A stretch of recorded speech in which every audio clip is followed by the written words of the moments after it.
My daughter-in-law laughed at my son right there in court. There are moments in life that rip open old wounds you thought had long healed, moments that force you to confront a past you desperately tried to bury. For me, that moment arrived like a chilling slap across the face, right there in the courtroom, when the judge's eyes, full of a shock that mirrored my own, fixed on me as if he'd seen a ghost. The hushed anticipation in the courtroom died instantly the moment Judge Stephen Morales entered. He settled into his high-backed chair, his piercing gaze sweeping across the room. I watched him. My heart pounded, a frantic drum against my ribs. When his eyes briefly met Michael's, my son, my everything, I saw a fleeting flicker of compassion, a tiny spark of understanding. But then, it was gone. His eyes froze on me. That look, that raw shock, hit me like a physical blow. It was as if I was staring into a mirror, reflecting a past I thought was dead and buried. I walked slowly, deliberately, towards the defense table. My old leather briefcase, worn and scarred from years of battle, landed with a sharp thud on the polished wooden surface, a sound that echoed like a declaration of war. I pulled out the chair and sank down next to Michael, immediately reaching for his trembling hand, covering it with mine. The silence in that room was suffocating, broken only by the nervous scratching of the clerk's pen. Judge Morales leaned forward, his usual solemnity completely shattered. His eyes were wide, his lips barely moving as he whispered,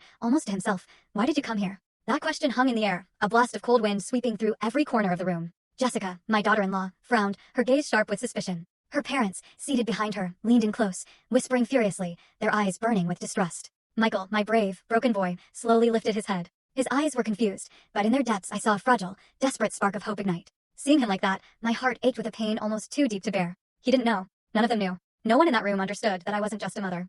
I had been someone else once. Someone everyone in Chicago knew by name, someone they called the Queen of Law. Less than an hour before, the Chicago sky had been a heavy, suffocating gray. I stood by our old car, carefully helping Michael with each painstaking step. His gait was shaky, not just from the burden of his wooden crutch, but from the crushing weight of the crowd's pitying stares. The mournful tolls of the church bells in the nearby downtown square hammered against my chest, announcing a grim, dreadful day. My old leather briefcase was clutched in my hands, its worn edges a testament to the years I'd fought. It didn't just hold papers, it held our honor, our future, and the faint, flickering hope of my family. In front of the imposing courthouse steps, a small crowd had gathered. Curious neighbors, a few reporters with their cameras poised like vultures. They murmured amongst themselves, a restless, buzzing swarm. "It's the villain in your divorce," someone whispered, the words carrying on the cold air. "They say it's really nasty. Poor son." My heart sank at the casual cruelty, but I kept my face a mask of cold resolve, refusing to show any weakness. Just then, a luxury car screeched to a halt behind us. The door swung open, and out stepped Jessica. Full story on the channel. Link below. Click now and watch what happened next.